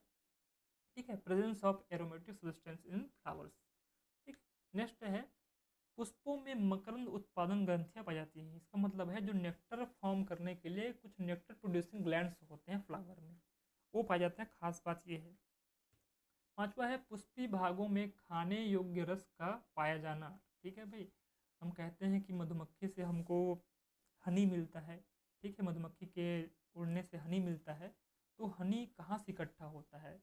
तो जो पुष्प के जो खाने योग्य भाग होते हैं, वहाँ पर उस रस को क्या करते हैं? वो शक करते हैं जो पोलिनेटर्स होते हैं, इससे भी फायदा होता है। ये सब होने चाहिए। दूसरी बात यह है कि यहाँ पे लिखा नहीं हुआ है, बता देता हूँ कि पर परागण करने के लिए माध्यम की आवश्यकता बहुत होना जरूरी है। बिना माध्यम के, जैसे जल हो, चाहे वायु हो, चाहे कोई जंतु हो, इनकी माध्यमों की आवश्यकता हो, तब जाकर पर परागण हो पाता है। आगे बढ़ते हैं। जिस प्रकार से स्वपरागण के लाभ हानि पूछा गया, इसी प्रकार से आपको स्वपरागण के लाभ और हानि दोनों आपको पढ़ना है। यहाँ पर हम क्या देखते हैं? पर परागण के लाभ देखते हैं। पर परागण के 2 लाभ पूछा गया है, 2019 में क्वेश्चन आया हुआ था। पहला लाभ ये है कि पर परागण से नई जातियों का प्रादुर्भाव यानी कि उत्पत्ति होती है। क्यों हो रही है? क्योंकि 2 अलग अलग पुष्प हैं, चाहे वो समान जाति के, अलग जाति के हों, तो कुछ नए गुण मिलते हैं। ठीक है, cross pollination lead to be emergence of new species. इसमें विभिन्नताएं आती हैं, इनमें विकास की संभावनाएं होती हैं, इवोल्यूशन की संभावनाएं बनी होती हैं। आगे बढ़ते हैं। पर परागण से उत्पन्न बीजों से बने पौधे कैसे होते हैं? सुंदर होते हैं, मजबूत होते हैं, व स्वस्थ होते हैं। Plants formed from seeds produced by cross pollination are beautiful, strong and healthy. ये इनके लाभ हैं, ध्यान रखेंगे। जस्ट उसका उल्टा होगा कहाँ पर? स्वपरागण पर। ठीक है, बीज की संख्या अधिक बनती है। स्वपरागण में बीज की संख्या कम थी, यहाँ पर संख्या अधिक बनती है, क्योंकि यहाँ पर परागण हो रहा है। ठीक है, seed are form more in number. फल अधिक बनते हैं। मोर फ्रूट्स आर प्रोड्यूस, जो काफ़ी हायर लेवल के जो प्लांट्स होते हैं इनमें आते हैं। ठीक है, विकास एवं अनुकूलन की संभावनाएं बढ़ती है। जी हाँ, कि जब नए क्रॉस होंगे, नए लक्षण मिलेंगे तो उनमें वेरिएशंस होंगे, वेरिएशंस से आने से उनमें एडेप्टेशन अच्छे से होगा, एडेप्टेशन अच्छे से होगा तो डेवलपमेंट बढ़िया से होगा। ठीक है, पर परागण की दो हानियाँ। ठीक है, पहला हानि यह है कि पर परागण के लिए पादपों को माध्यमों की आवश्यकता होती है, काफ़ी दूर दूर में होते हैं, अगर माध्यम नहीं होगा तो वहाँ पर स्वपरागण हो जाएगा, तो ये तो हानि हो गई। ठीक है, जैसे कि वायु, जल, पौधे आदि पर निर्भर रहना पड़ता है, यानी कि डिपेंडेंसी होती है। ठीक है, काफ़ी कॉम्प्लेक्स हो जाता है ऐसे प्रक्रिया, अतः यह परागण निश्चित नहीं होता है कि होगा कि नहीं होगा। ठीक है, for cross pollination plants have to depend on mediums like air, water and plants etc. Therefore this pollination is not certain, कोई certain नहीं होता है, अनिश्चितता होती है। ठीक है, कि होगा कि नहीं होगा, माध्यम की आवश्यकता होगी, अगर वायु है, जल है और कोई पौधे जंतु है तब होगा, नहीं हो तो कैसे होगा। ठीक है, आगे बढ़ते हैं, ये हानियाँ हो सकती हैं। दूसरा है, इसके लिए अधिक परागकणों की आवश्यकता होती है। For this more pollens is required. तो ये भी काफ़ी हानि की बात है कि हमको परागण करने के लिए, पुष्पों को परागण करने के लिए अधिक परागकणों की आवश्यकता होती है। नेक्स्ट है, इस परागण से पौधों की शुद्धता पूर्णतः समाप्त हो जाती है। जी हाँ, मैंने कहा था कि शुद्धता बनी रहती है स्वपरागण में, वो लाभ है उनका, लेकिन यहाँ पर हानि ये है कि शुद्धता समाप्त हो जाती है। तो यहाँ पर क्या होगा कि पर परागण से पौधों की शुद्धता यानी कि जो प्योरिटी होती है, जो जनरेशंस होती है, वो क्या समाप्त हो जाती है, जनरेशन सॉरी मतलब शुद्धता। Due to this pollination the purity of the plants is completely lost. ठीक है, नेक्स्ट है, पुष्पों को आकर्षक बनाने के लिए, जिससे जंतु इन पर आकर्षित होकर आएँ और परागण में मदद करें, पौधों को अनेक उपाय करने पड़ते हैं। ठीक है, जिस प्रकार से एक दुकानदार अपने ग्राहकी को बढ़ाने के लिए जिस प्रकार के तामझाम करते हैं, उसी प्रकार से एक पुष्प को पर परागण करने के लिए काफ़ी रंगीन, मकरंद युक्त, बड़ा सुंदर होना पड़ता है। To make flower attractive so that animals get attract to them help in pollination, plants have to take many measures. ठीक है, ये एक प्रकार से डिसएडवांटेज मैं मान सकता हूँ। अब देखिए, हमने स्वपरागण भी पढ़ लिया, पर परागण भी पढ़ लिया। अब 2021 और 23 में क्वेश्चन पूछा गया है। क्वेश्चन क्या है, पढ़ते हैं। स्वपरागण एवं पर परागण में कोई 3 अंतर लिखना है। 21 और 23 में क्वेश्चन पूछा गया था। Right any 3 differences between self pollination and cross pollination. 3 number का क्वेश्चन है, आपको 3 अंतर लिखने हैं। 3 नंबर आपको मिल जाएगा जब एग्जाम में कहीं पूछा गया तो। पहला पढ़ते हैं सेल्फ पॉलिनेशन, जिसको हम स्वपरागण कह रहे हैं। दूसरा क्या है, क्रॉस पॉलिनेशन, को हम कहते हैं पर परागण कहते हैं।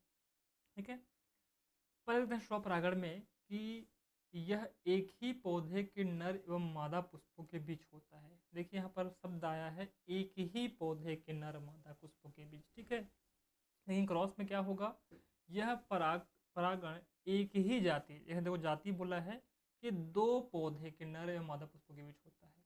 ठीक है, तो आपको बेसिक अंतर समझ आ रहा होगा कि सेल्फ पॉलिनेशन में एक ही पौधे के नर व मादा पुष्पों के बीच पॉलिनेशन होगा, और क्रॉस पॉलिनेशन में एक ही जाति के 2 पौधे के नर और मादा पुष्पों के बीच पॉलिनेशन होगा। ठीक है, ये बेसिक पहला अंतर तो हमने सीख लिया। दूसरा देखते हैं, पौधों का द्विलिंगी होना आवश्यक है। इसमें सेल्फ पॉलिनेशन में इसका मतलब है कि बाइसेक्सुअल होना जरूरी है। मैं पढ़ा चुका हूँ, इसमें नर भाग भी हो उस पुष्प पर और मादा भाग भी हो। ठीक है, लेकिन इसमें ऐसा नहीं है, पौधे का द्विलिंगी होना आवश्यक नहीं है। सेल्फ पॉलिनेशन में देखते हैं कि पौधे के पुष्प का आकर्षक, बड़ा, सुंदर एवं मकरंद युक्त होना आवश्यक नहीं है। ठीक है, इसमें सेल्फ पॉलिनेशन में। पॉलिनेशन देखते हैं, पौधे के पुष्प का आकर्षक, बड़ा, सुंदर एवं मकरंद युक्त होना चाहिए।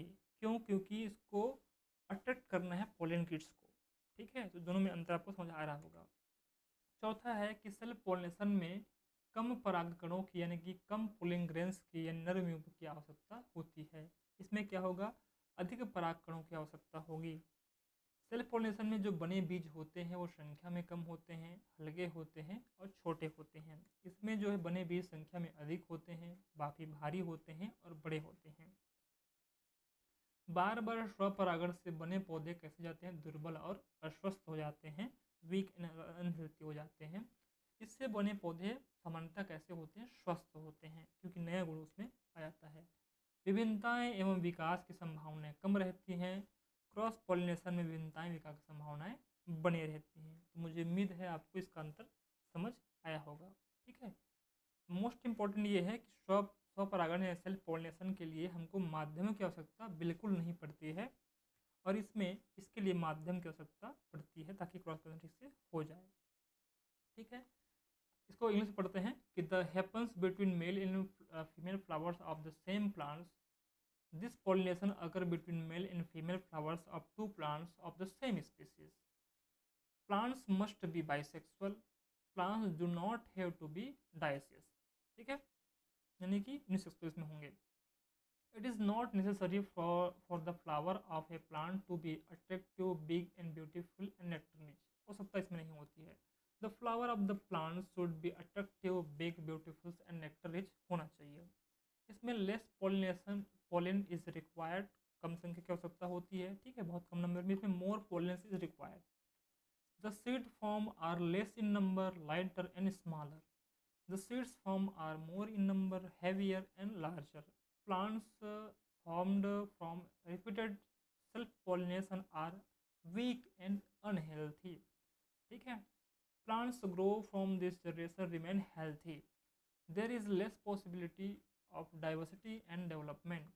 There remain the possibility of diversity and development.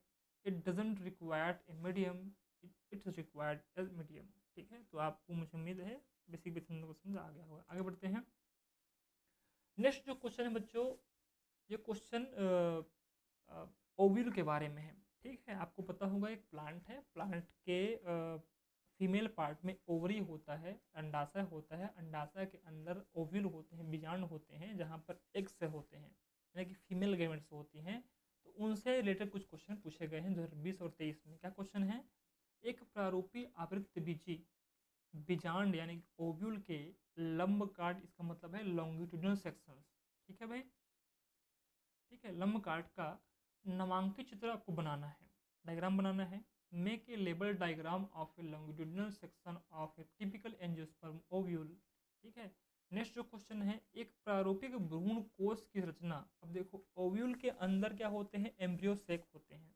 तो दोनों अलग अलग क्वेश्चन हैं। ठीक है, बीजांड के अंदर, सॉरी, कि अंडाशय के अंदर ओव्यूल होते हैं, सॉरी, अंडाशय के अंदर बीजांड होते हैं और बीजांड के अंदर भ्रूणकोष होते हैं। आपको समझना होगा पूछा क्या जा रहा है, क्या ओवरी पूछा है, क्या बीजांड पूछा है, या भ्रूणकोष पूछा है। ठीक है, तो एक प्रारूपिक भ्रूणकोष रचना का नामांकित आरेख बनाकर निम्न का एक एक प्रमुख कार्य लिखना है। इसका मतलब ये, इस क्वेश्चन में आपको एम्ब्रियो सेक का डायग्राम भी बनाना है, और जो 3 चीज़ दिया है, पहला है अंड कोशिका, प्रतिध्रुव कोशिका और सहायक कोशिका और ध्रुवी कोशिका। इन सभी का आपको एक एक काम लिखना है, कार्य लिखना है कि क्या काम करते हैं, और उनका डायग्राम बनाना है, तब जाकर आपको नंबर मिलेगा। मेरे ख्याल से ये बड़ा क्वेश्चन है, 5 नंबर क्वेश्चन हो सकता है। ठीक है, make a label diagram of the structure of a typical embryo sac and writer one major function of the following parts: egg cells, antipodal cells, nucleus cells, polar nuclei. ये question 19, 21, 23, देखिए कितने बार question पूछा गया है, काफ़ी important question है। ठीक है, 19 में क्वेश्चन पूछा गया है, 21 में और 23 में। ठीक है, चलिए करके क्वेश्चन को पढ़ते हैं। पहला जो क्वेश्चन है वो आवृत्त बीजांड का है। ठीक है, अब बीजांड दिखता कैसे है, ये डायग्राम को देख रहे हैं आपके नवबोध 12वीं जीव विज्ञान के, ठीक है, बुक में ये डायग्राम दिया हुआ है, चित्र नंबर 2.12। बीजांड की आंतरिक संरचना पूछा गया है। ठीक है भाई, तो कैसे कैसे होते हैं? ऊपरी भाग को हम नाभिका कहते हैं, ये ऊपर वाला भाग यहाँ पे दिख रहा है, इसको हम चिलेजा कहते हैं, और ये है बीच में एम्ब्रियो सेक यानी कि भ्रूणकोष। इस भ्रूणकोष का डायग्राम अलग से पूछा गया था पूछने के लिए। ठीक है, अभी हम बीजांड देख रहे हैं। बीजांड के अंदर क्या है? देखिए, बीजांड के अंदर है एम्ब्रियो सेक, भ्रूणकोष है। भ्रूणकोष के ऊपरी भाग में कौन सा है? एंटीपोडल सेल्स हैं, बीच में न्यूसेलस हैं, इस प्रकार से। ठीक है भाई, फिर सेकेंडरी सेल्स होते हैं, और क्या होते हैं यहाँ पर, एक सेल्स एंड सिनर्जिड सेल्स होते हैं। इन्हीं के बारे में पूछा गया था। इसके अलावा इन एम्ब्रियो सेक और न्यूसेलस को घेरे हुए दो आवरण होते हैं, इसको बोलते हैं इंट्यूगमेंट्स। क्या बोलते हैं, अध्यावरण या इंट्यूगमेंट्स बोलते हैं। और न्यूसेलस के बीच में क्या होता है, एम्ब्रियो सेक होता है। ठीक है, इस एम्ब्रियो सेक के अंदर एक्सो होते हैं, सेकेंडरी न्यूक्लियस होते हैं, एंटीपोडल सेल्स होते हैं। ठीक है, और इस एम्ब्रियो सेक या न्यूसेलस के एक नीचे की ओर एक बीजांड द्वार होता है। इस भाग को हम माइक्रोपाइल कहते हैं। ठीक है, जहाँ से ये हल्की सी दोनों जो इंट्रूमेंट्स हैं यहाँ पर खुली हुई हैं, इस भाग को हम माइक्रोपाइल कहते हैं। और इस प्रकार से जो बीजांड से जुड़े होते हैं, बीजांडासन यानी कि प्लेसेंटा से जुड़े होते हैं, इस भाग को बोलते हैं फ्यूनिकल्स। ठीक है, और फ्यूनिकल्स और इंट्रूमेंट्स के जो बीच पार्ट को बोलते हैं हाइलम। ठीक है, क्या बोलते हैं, हाइलम कहते हैं, उसी को नाभिका कहते हैं। तो ये डायग्राम आप समझ गए। इस डायग्राम को आपको बनाना है, इस प्रकार से आपको नामांकन करना है, और अगर पूछे क्वेश्चन में तो उसको नाम भी आपको बताना होगा। ठीक है, पढ़ते हैं। ओव्यूल को हम मेगा स्पोरेंजियम भी कहते हैं। इसको हम बीजांड या गुरु बीजाणुधानी भी कहते हैं। आप बुक कहीं पढ़े होंगे, आपके सर लोग पढ़ाए होंगे, तो आपको पता होगा। इसके अंदर क्या होते हैं, मादा युग्मक यानी कि फीमेल गैमेट्स, यानी कि इसको हम मेगा स्पोर्स कहते हैं। ठीक है भाई, अगर हम प्लांट्स की भाषा में देखा जाए तो फीमेल गैमेट्स को मेगा स्पोर्स कहते हैं और मेल गैमेट को माइक्रो स्पोर्स कहते हैं। ठीक है, इसको हम फीमेल गैमेट्स को हम मादा युग्मक, जैसे कि एक्स हो गया है ना, अंडा हो गया, उसको गुरु बीजाणु बोलते हैं। ठीक है, लेकिन जो मेल में क्या हो, इसको हम माइक्रो स्पोर्स कहते हैं, लघु बीजाणु भी बोलते हैं। इसको आप कॉल करके इसको याद रखना है। ठीक है, तो पहला क्या है भाई, फ्यूनिकल बीजांड विंद। किसके बारे में बात चल रही है, इसके बारे में। ये फ्यूनिकल्स हैं, इसको हम बोलते हैं बीजांड विंद। दिख रहा है आपको नीचे, यहाँ से लेकर यहाँ तक इसको फ्यूनिकल कह रहे हैं। ठीक है, क्या है फ्यूनिकल्स, बीजांड अंडाशय की दीवार से एक वृंत स्टाक से जुड़ा रहता है, जिसे क्या कहते हैं, बीजांड विंद कहते हैं। समझो कुछ बातों को। ये जो बीजांड है, ये बीजांड होता है, वो अंडाशय से जुड़ा होता है। किससे जुड़ा होता है, इसका मतलब फ्यूनिकल्स बोलते हैं। दूसरा क्या है भाई, हाइलम। इसको हम नाभिका कहते हैं। तो फ्यूनिकल जिस स्थान पर बीजांड के शरीर से जुड़ा रहता है उसे क्या नाभिका कहते हैं, हाइलम कहते हैं। देखो इस प्रकार से, ये देखिए कि फ्यूनिकल्स बीजांड के जिस स्थान से जुड़ा हो, क्या बोलते हैं, हाइलम या नाभिका कहते हैं। ठीक है, ये देखो, ये फ्यूनिकल्स हैं, ये बीजांड है, इनसे जुड़ा हुआ है, इसे क्या बोलेंगे, हाइलम। ठीक है, दूसरा क्या है, तीसरा क्या है, बीजांड काय, न्यूसेलस। बीजांड का मुख्य भाग बीजांड काय कहलाता है। अब समझो, ये पूरा ओव्यूल्स है, बीजांड है। इस बीजांड का जो मुख्य भाग यहाँ पर, ये वाला भाग दिख रहा है आपको इस प्रकार से, यहाँ से यहाँ तक, इसे हम क्या बोलेंगे, न्यूसेलस बीजांड काय कहते हैं। और इस ओव्यूल के बीजांड काय के अंदर एम्ब्रियोसेक होता है। इतना आपको याद रखना होगा। ठीक है, फिर क्या है, आवरण। इसको हम अध्यावरण या फिर इंट्यूगमेंट्स कहते हैं, चौथा नंबर है। तो बीजांड एक द्विस्तर यानी कैसा होता है, डबल लेयर। देखो, एक लेयर बाहर की ओर, एक लेयर अंदर की ओर, कैसा होता है, डबल लेयर। तो बीजांड एक द्विस्तरीय झिल्ली द्वारा घिरा रहता है, जिसकी बाहरी स्तर बाह्य आवरण, आउटर इंट्रूमेंट। देखो इस प्रकार से, ये बाहर दिख रहा है आपको, इसको हम आउटर इंट्रूमेंट कहेंगे। और इधर दिख रहा है आपको भीतर स्तर आंतरिक आवरण, इसको हम इनर इंट्रूमेंट कहते हैं। कुछ इस प्रकार से, ये पहला हो गया आउटर इंट्रूमेंट, अंदर हो गया इनर इंट्रूमेंट्स। ठीक है, किसको घेर रखी हुई है, न्यूसेलस यानी कि बीजांड काय को घेर रखी हुई है। ठीक है, माइक्रोपाइल, ये वाला भाग, खुला हुआ भाग, यहाँ से लेकर यहाँ तक, इसको क्या बोलते हैं, बीजांड द्वार कहते हैं। ठीक है, जब पोलिन ग्रेन का जो पोलिन ट्यूब होगा, परागनली, जब निषेचन प्रक्रिया होगी तो ऐसे घूम कर आएगी और कहाँ पर जाएगी, इस माइक्रोपाइल इंड से होते हुए एक से मिल जाएगी, तब क्या होगा, जाइगोट का निर्माण होगा उस वक्त। ठीक है, आप समझ पा रहे हैं। तो पोलिन ट्यूब ही माइक्रोपाइल इंड पर आकर अटैच होती है। ठीक है, पॉलिनेशन के बाद जब निषेचन की प्रक्रिया होगी तब। ठीक, तो आगे बढ़ते हैं कि आवरण बीजांड के बीजांडकाय को पूरा नहीं ढकती है। इसका मतलब ये है कि जो इंट्यूगमेंट्स होती है, इस बीजांडकाय को पूरा नहीं ढकी हुई है। कहाँ, हल देखो, हल्का से यहाँ पर खुला हुआ है। इस ओपनिंग पार्ट को ही हम माइक्रोपाइल कहते हैं। ठीक है, तो आवरण बीजांडकाय के बीजांडकाय को पूरा नहीं ढकती है, बल्कि इनका कुछ भाग खुला ही रहता है, जिसे क्या कहते हैं, बीजांड द्वार या माइक्रोपाइल कहते हैं। आप समझ पा रहे हैं। आगे बढ़ते हैं, एम्ब्रियोसेक। इसका मतलब है कि उस ओव्यूल के न्यूसेलस यानी बीजांडकाय के अंदर एक भाग होता है, उसको हम भ्रूणकोश कहते हैं। ठीक है, भ्रूणकोश या एम्ब्रियोसेक कहते हैं। तो माइक्रोपाइल के पास देख रहे हैं आप, ये माइक्रोपाइल है, इनके जस्ट पास में क्या है, देखो इस प्रकार से आपको ब्लैक ब्लैक दिख रहा है यहाँ से लेकर यहाँ तक। इसे हम क्या कहेंगे, इसे हम कहते हैं एम्ब्रियोसेक या भ्रूणकोश कहते हैं। ठीक है, तो पाइल के पास एक कोश पाया जाता है जिसे भ्रूणकोश कहते हैं। यही पौधे का मादा युग्मक फीमेल गेमिट होती है। एक ये वर्ड काफ़ी इंपॉर्टेंट है, इसका मतलब ये वाला भाग कैसा होता है, मुख्य भाग होता है, यानी कि फीमेल गेमिट होता है। देखिए इस प्रकार से सबसे ऊपरी में 3 कोशिकाएं दिख रही हैं आपको, इसको हम बोलते हैं प्रतिध्रुव कोशिका या एंटीपोडल सेल, जो ऊपर चेलेजल इंड पर होती है। इसको ऊपरी इंड को बोलते हैं चेलेजल इंड, इसको बोलते हैं माइक्रोपाइल इंड। ठीक है भाई, तो समझ आ रहा है, ऊपरी भाग को बोलते हैं चेलेजा इंड, निचली भाग को बोलते हैं माइक्रोपाइलर इंड। तो चेलेजा इंड पर क्या होती है, एंटीपोडल सेल्स होती हैं, प्रतिध्रुव या प्रतिमुख कोशिकाएं होती हैं। ठीक है, बीच में कुछ सेकेंडरी न्यूक्लियाई या फिर सेकेंडरी न्यूक्लियस होते हैं। नीचे माइक्रोपाइलर इंड पर 3 प्रकार की कोशिकाएं होती हैं।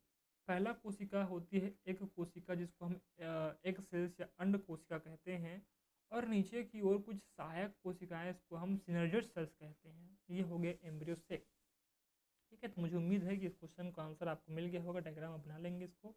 बच्चे अब एक काम करेंगे, तो जो आपकी कापी होगी या ब्लैंक कापी होगी, उस कापी पे आपको इस डायग्राम को बना बना कर देखना है। एक बार अच्छे से देखिए, पढ़िए, फिर सब कापी बंद कीजिए या पुस्तक बंद कीजिए, उसको बिना देखे बनाकर देखने की कोशिश कीजिए, ताकि अगर जब ये क्वेश्चन आए तो बना सकें। ठीक है, तो प्रैक्टिस से ही होगा इस चीज़ें। ठीक है, आगे बढ़ते हैं। नेक्स्ट जो क्वेश्चन है वो देखो, जिस भ्रूण कोश के बारे में भी पढ़ रहे थे, इसके बारे में कि एंटीपोडल सेल, सेकेंडरी न्यूक्लियस और एक्स सेल्स, उसी से क्वेश्चन पूछ दिया गया है। एक तो बीजांड के बारे में पूरा क्वेश्चन पूछ दिया गया एक बार में, उसके बाद उसके अंदर के भ्रूणकोश के बारे में क्वेश्चन कर दिया गया है। इस बार हम भ्रूणकोश की संरचना को समझेंगे। देखो इस प्रकार से जो हम देख रहे थे यहाँ पर, इसको देखो यहाँ पर थोड़ा बड़ा एक लेकर मैं यहाँ पर लाया हूँ। ये भी आपके डायग्राम बुक में दिया हुआ है। अगर आप चैप्टर नंबर 2 में जाकर देखेंगे तो वहाँ पर चित्र 2.18 एक प्रारूपिक भ्रूणकोश की ये आंतरिक संरचना को दिखाया गया है। ठीक है, चलो क्वेश्चन को पढ़ते हैं। क्या पूछा है, एक प्रारूपिक भ्रूणकोश यानी इसके बारे में। ठीक है, भ्रूणकोश की रचना का नामांकित आरेख बनाना है। इसका डायग्राम तो बनाना ही बनाना है। देखो, नामांकित आरेख बनाना, इसका मतलब क्या होता है कि डायग्राम तो आप बनाए ही बनाए हैं, उस डायग्राम में कौन कौन से इम्पोर्टेंस टर्म हैं, कौन कौन से महत्वपूर्ण भाग हैं, उन भागों को आपको लिखना होता है। कि जिस प्रकार से ये लिखा हुआ है, ऊपर की ओर एंटीपोडल सेल्स हैं, नीचे की ओर माइक्रोपाइलर एंड है। इसको बोलते हैं नामांकन करना, नॉमिनेट करना या लेबलिंग करना। कभी कभी लिखा होता है लेबल्ड कीजिए, इसका मतलब है आपको पूरा बनाना है बनाने के लिए। ठीक है, इसके अलावा क्या पूछा गया है, जितने भी भाग आप उसका आरेख करेंगे या नीचे दिया गया है, उन भागों का क्या करना है, प्रमुख कार्य लिखना है, जो उसका मेन फंक्शन। सपोज कीजिए एंटीपोडल सेल्स वहाँ पे क्या काम करता है। ठीक है, एक्स सेल्स का काम क्या होता है, सिनर्जिड सेल्स की कोशिका के क्या काम होता है, इसको पूछा गया है। ठीक है, 19, 21 और 23 में क्वेश्चन पूछा गया है। पहला क्या है, अंड कोशिका क्या करती है, पूछा गया है। प्रतिध्रुव कोशिका, सहायक कोशिका और ध्रुवी केंद्रक कोशिका, यानी कि ये बीच वाला कोशिका। ठीक है, चलिए पढ़ते हैं क्या करके। पहला क्या है भाई, नीचे से शुरू करते हैं। इसको बोलते हैं माइक्रोपाइलर इंड में 3 प्रकार की कोशिका दिख रही है। ठीक है, सबसे ऊपर ये जो कोशिका दिख रही है, इसको बोलते हैं एग न्यूक्लियस या एग सेल्स। इसको हम कहते हैं एग सेल्स या अंड कोशिका। ये जो अंड कोशिका होती है, ये फीमेल या अंडाशय में या या फ्लावर में ये मादा युग्मक का कार्य करती है। इसका मतलब ये फीमेल गेमिट्स का कार्य करती है। ठीक है, इनके पास हाफ क्रोमोसोम्स होंगे, हेप्लॉइड ये भी होती हैं, अगुणित होती हैं। ठीक है, इनका मुख्य कार्य ये है कि ये मादा युग्मक यानी कि फीमेल गेमिट्स के रूप में कार्य करती है। ठीक है, दूसरा समझते हैं जस्ट उल्टा, एंटीपोडल सेल्स। इसको प्रतिध्रुव कोशिका, यानी कि देखो इस प्रकार से पोलर दिख रहा है। सपोज कीजिए पृथ्वी है, तो पृथ्वी में उत्तरी ध्रुव दक्षिण होता है ना, इस प्रकार से south pole and north pole. इस प्रकार ऊपर की ओर एक ध्रुव बना हुआ है, एक ध्रुव इधर एक ध्रुव इधर। तो ऊपर वाले भाग को बोलते हैं चेलेजल इंड। क्या बोलेंगे, चेलेजल इंड। नीचे वाले भाग को बोलते हैं माइक्रोपाइलर इंड। ठीक है, तो चेलेजर इंड पर क्या होता है, एंटीपोडल सेल्स होते हैं। इसको प्रतिध्रुव या प्रतिमुख कोशिका कहते हैं। इन कोशिका का मुख्य कार्य होता है इस एग सेल्स को क्या करना, पोषण प्रदान करना। ठीक है, क्योंकि एग सेल्स हैं। अब एग सेल्स को पोषण कौन देगा? तो एंटीपोडल सेल्स इनको न्यूट्रिशन देने का काम करती हैं, पोषण देने का काम करती है। ठीक है, इतना आप याद रखेंगे एग्जाम हॉल में। तीसरा है सिनर्जिस्ट सेल्स, सहायक कोशिका। इसका मतलब देखो नाम से स्पष्ट है, ऐसी कोशिका जो सहायता कर रही है। अब किसको करेगी? पोलन ट्यूब को गाइड करना। इसका मतलब है जब पोलिनेशन या जब फर्टिलाइजेशन की प्रक्रिया होगी, जब परागण कंप्लीट हो जाएगा, जब परागकण किसी फीमेल के स्टिग्मा पार्ट पर स्टिक हो जाएगी, तब जर्म पोर से एक क्या निकलेगी? पोलन ट्यूब निकलेगी। वो पोलन ट्यूब होते हुए एक पुष्प के इस प्रकार से, अगर मैं बात करूँ यहाँ से, इस होते हुए यहाँ से पोलन ट्यूब यहाँ पर आएगी और माइक्रोपाइलर इंड पर होते हुए क्या करेगी? यहाँ पर स्टिक हो जाएगी। अब इसको यहाँ से यहाँ कैसे आना है ये कौन बताएगा? ये बताने काम करती है सिनर्जिस्ट सेल्स, यानी कि ये दोनों कोशिकाएं 1 और 2, इसको बोलते हैं सिनर्जिस्ट सेल्स। ये सहायता करती हैं पोलन ट्यूब को भैया कि आपको चेजर इंड पर नहीं जाना है, आपको माइक्रोपाइलर इंड पर आना है। क्लियर है क्या? सिनर्जिस्ट सेल्स पोलन ट्यूब यानी कि पराग नलिका को गाइड करती हैं, इनको रास्ता दिखाने का काम करती हैं कि भैया आपको माइक्रोपाइलर इंड होते हुए आपको आना होता है। ठीक है, जिस प्रकार से आपको जो गूगल मैप होते हैं ना, गूगल मैप कैसे काम करते हैं, आपको बताते हैं कहाँ से कहाँ जाना है। उसी प्रकार से एम्ब्रियो सेक पर सिनर्जिस्ट सेल्स होती हैं जो पोलन ट्यूब से होती हैं, वो गाइड करती हैं किसको? पोलन ट्यूब को, कि भैया आपको माइक्रोपाइलर इंड पर आते हुए आना हुआ है। दूसरा क्या है भाई? पोलर न्यूक्लियाई, इसको बोलते हैं ध्रुवी केंद्रक। ठीक है भाई, अब इसका काम क्या है? निषेचन हो गया, सपोज कीजिए यहाँ से आते हुए इस प्रकार से ऐसे आते हुए एक्स से मिल गया क्या भाई? पोलन ग्रेन्स जो न्यूक्लियस होते हैं वो मिल गए, निषेचन हो गया। अब निषेचन होने के बाद क्या बनेगा? जाइगोट बनेगा, एम्ब्रियो बनेगा, यानी कि भ्रूण बनेगा। अब अभी तक तो जो एग सेल्स को एंटीपोडल सेल पोषण दे रहा था देने के लिए, लेकिन सवाल ये है कि जो एम्ब्रियो जो भ्रूण बनेगा उनको पोषण कौन देगा?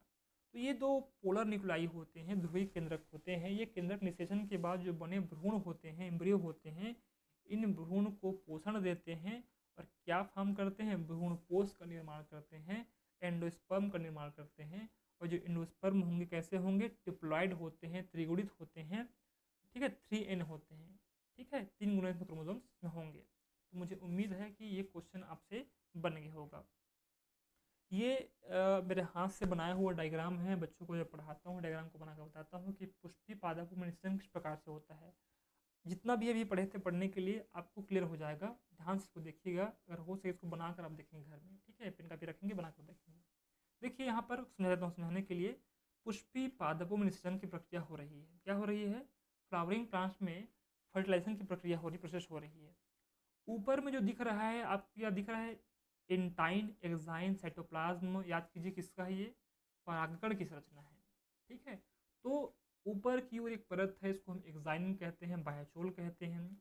एक्साइन के ठीक नीचे एक और परत होती है, क्या बोलते हैं? इंटाइन कहते हैं। और इंटाइन के अंदर क्या होती है? साइटोप्लाज्म भरी होती है और कुछ जर्म सेल्स होते हैं। ठीक है, जर्म पोर्स होते हैं। इन जर्म पोर्स से होते हुए क्या निकलती? देखो एक लंबी यहाँ से लेकर यहाँ तक दिख रहा है आपको, यहाँ से यहाँ तक क्या निकली है? एक पराग नली निकली हुई है।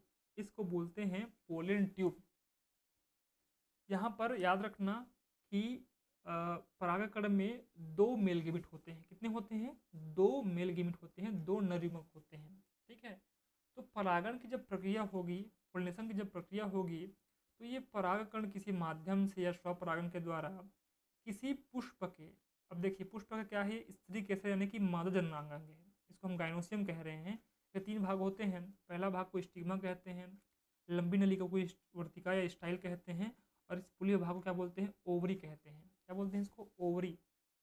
ठीक है, और ओवरी के अंदर देखो क्या है? आपका बीजांड है, ओव्यूल है, और ओव्यूल के अंदर होता है एम्ब्रियो सेक। तो इस पोलन ट्यूब के द्वारा, ये 2 मेल गैमेट्स कहाँ पर आएंगे? इस बीजांड पर ऐसे आएंगे आते हुए, और इसको कौन बताएगा? सहायक कोशिका बताएंगी। ठीक है, कि आपको इधर नहीं आना है, आपको माइक्रोपाइलर से आते हुए यहाँ पर आकर अटैच हो जाना है। इस प्रकार से क्या होगा कि इस 2 मेल गैमेट आकर एक सेल से मिल जाएंगी, फर्टिलाइजेशन की प्रक्रिया कंप्लीट हो जाएगी, जाइगोट बनेगा।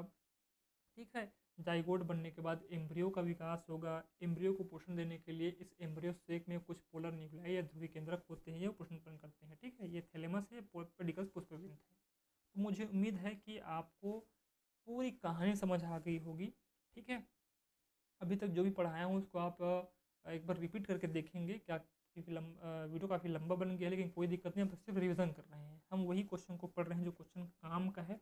ठीक है, क्वेश्चन को बार बार पढ़िए, क्वेश्चन को बार बार इस वीडियो को सुनिए। अगर समझ नहीं आता है तो फिर कमेंट कीजिए कि सर यहाँ पर हमें समझ नहीं आया है। आप चाहें तो, ठीक है, आप चाहें तो कमेंट कर सकते हैं। ठीक है, जो मेरे वीडियोस नीचे कमेंट कर सकते हैं। चलिए, तो थैंक यू वेरी मच आप सभी को वीडियो को अंत तक देखने के लिए। अगर आप वीडियो को अंत तक देखें हैं इसका मतलब है आप बहुत सीरियस बच्चे हैं, पढ़ने वाले बच्चे हैं। और थैंक यू यहाँ तक आने के लिए। और मेरे चैनल को आप सब्सक्राइब करें, लाइक करें, शेयर करें। ठीक है, आप मेरे व्हाट्सएप चैनल से जुड़ सकते हैं, वहाँ पर मैं डेली बच्चों को क्वेश्चन डालता हूँ प्रैक्टिस करने के लिए। ठीक है, मेरे चैनल का नाम, व्हाट्सएप का नाम है CG बोर्ड प्रिपरेशन। ठीक है भाई, अभी कहाँ मिलेगा, तो आप जाएंगे मेरे इस वीडियो पर एक लिंक होगा, कहाँ पर, डिस्क्रिप्शन पर, वहाँ पर लिखा होगा व्हाट्सअप लिंक करके, वहाँ पर आप क्लिक करेंगे, डायरेक्ट आप मेरे व्हाट्सअप से जुड़ सकते हैं, जाकर फॉलो कर लेंगे। ठीक है, तो वहाँ पर डेली अपडेट देता रहता हूँ। दूसरी बात क्या है भाई कि ये वीडियो है, अब इसका हमको PDF कहाँ से चाहिए, तो अगर आपको PDF डाउनलोड करना है, क्योंकि व्हाट्सअप में PDF ऑप्शन नहीं होता है, तो एक चैनल है टेलीग्राम का चैनल चलाते होंगे मेरे ख्याल से आप बच्चे। टेलीग्राम एक चैनल, इसको प्ले स्टोर डाउनलोड कर सकते हैं। करने के लिए वहाँ पर आप अपना अकाउंट बना सकते हैं। ठीक है, वहाँ पर ज्वाइन करना है। मेरे टेलीग्राम चैनल का नाम है CG बोर्ड प्रिपरेशन। ठीक है, वहाँ पर क्या मिलेगा आपको, अपडेट्स तो मिलेंगे। जो चैप्टर पढ़ा रहा हूँ उसका PDF मैं सेंड कर दूँगा। ठीक है भाई, अब इसका लिंक कहाँ पर मिलेगा, डिस्क्रिप्शन बॉक्स पर। ठीक है, अंत में मैं थैंक यू बोलना चाहूँगा www.freepik.com का, जो भी स्पेशल आपको डायग्राम देख रहे थे वहीं से लिया गया है। और जो कंटेंट्स बहुत सारे मैं लिया हूँ, यह नवबोध 12वीं का बायोलॉजी का बुक है, इसका मैं थैंक यू बोलना चाहूँगा। तो मुझे उम्मीद है बच्चों को समझ आया होगा। मिलते हैं अगली वीडियो पे, तब तक के लिए जय हिंद, धन्यवाद।